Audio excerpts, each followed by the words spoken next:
Bonjour, je m'appelle Micheline Pérusse. Je viens vous lire un extrait de mon récent livre qui s'appelle « La métamorphose d'Évian ».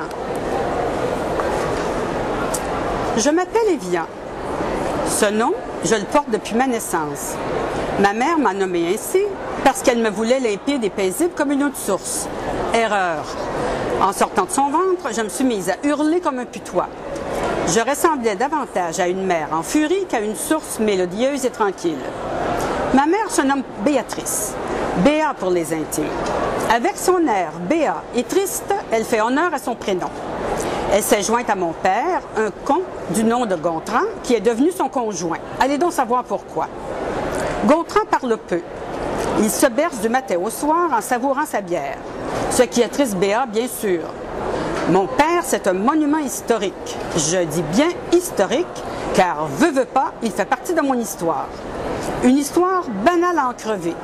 D'ailleurs, je me demande bien pourquoi j'ai envie de la raconter. N'avons-nous pas en chacun de nous une histoire qui nous est propre? La mienne n'est sûrement pas plus intéressante que la vôtre. J'ai aussi un frère. Il est de 14 ans mon aîné. Il se nomme Adhémore. Et il n'en démord jamais. Il est plus entêté que 10 mulets attachés à un pieu que l'on essaierait de tirer en vain. À sa défense, je dis que son entêtement lui servira dans la vie. Mon nom de famille, je vous le donne en mille, c'est Bordelot. Et oui, Bordelot, je m'appelle Bordelot. Au fond, Bordelot, ce n'est pas si vilain, mais Évian Bordelot, là, vous admettrez que ma mère a grossièrement exagéré. Je crois qu'elle avait une fixation aquatique, à cause de ses larmes sans doute. Souvent, elle pleurait comme une madeleine. On aurait dit que son intérieur était plein d'eau.